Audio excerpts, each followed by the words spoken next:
ગુજરાતમાં swine flu કોરોનાની ઘાતકતા 3 વર્ષમાં 1112ના મોત. હૃદય સાથે શ્વાસની બીમારીના દર્દી ચિંતાજનક વધ્યા.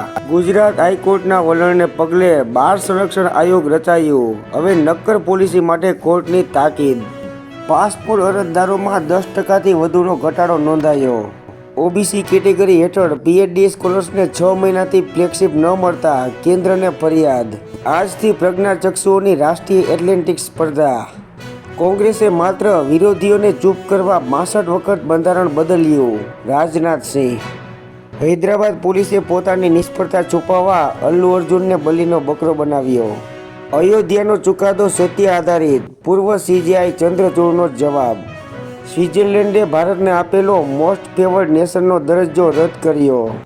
દિલ્હીમાં પીયુસીના ભંગ બદલ ₹280 કરોડના ચલણ ઇસ્યુ. 1 ઓક્ટોબરથી 11 ડિસેમ્બર સુધીના આંકડા જાહેર કરાયા. અમદાવાદ રાજકોટ ખાતે આવેલી શ્રી સત્યસાઈ હાર્ટ હોસ્પિટલનું ₹64 કરોડના ખર્ચે વિસ્તરણ કરાશે.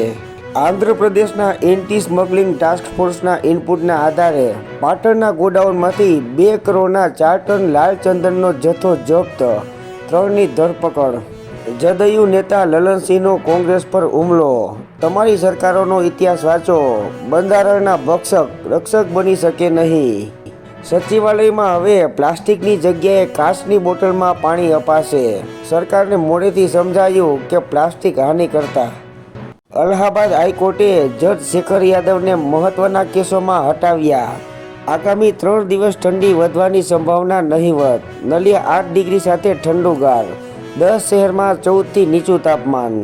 અમેરિકામાં ગેરકાયદે વસાહતીઓ સામે નવા ચૂંટાયેલા પ્રમુખની આખરી કાર્યવાહીની તૈયારી. ટ્રમ્પ સત્તા સંભાળતા જ 18,000 ભારતીયોને ઘર ભેગા કરશે. ગેરરીતિ ડામવા સેબી એસએમઈ લિસ્ટિંગ માટેના નિયમો વધુ કડક બનાવશે. મહારાષ્ટ્ર સરકારના મંત્રીમંડળનું વિસ્તરણ હવે નાગપુરમાં 15મીએ યોજાશે. રિઝર્વ બેંકને વિસ્ફોટથી ઉડાવી દેવાનો ધમકીભર્યો ઈમેલ. પોલીસે સમગ્ર ઇમારત ચેક કરી. ગેરકાયદે ફેરિયાઓને હટાવવાની જવાબદારી બીએમસી અને પોલીસની. જો ફેરિયા સામે પોલીસ લાચાર બને તો ન ચાલે. જરૂર પડે એસઆરપીએફ ઉતારો. બોમ્બે હાઈકોર્ટ. 5 આર્મ્સ વ્હીકલના રજીસ્ટ્રેશન બાબતે એસપીજી સુપ્રીમ કોર્ટે પહોંચી. ઉડતા ગુજરાત. છેલ્લા 3 વર્ષમાં 13,500 કિલોથી વધુ ડ્રગ્સ ઝડપાયું. ઝડપાયેલા ડ્રગ્સની કિંમત અનેક દેશના અર્થતંત્રથી પણ વધુ. પંચમહાલ જિલ્લાની વાવકુલી બેને સર્વશ્રેષ્ઠ પંચાયતનો એવોર્ડ. પંજાબી સિંગર કરણ ઓજલાના કોન્સર્ટ આયોજકોને ₹1.15 કરોડનો દંડ. ગ્રાન્ટેડ માધ્યમિક અને ઉચ્ચ માધ્યમિક શાળાના ફિક્સ પગારી શિક્ષક સહાયકોની મેડિકલ રજાઓની સ્પષ્ટતા અંગે પરિપત્ર કરવા માંગ.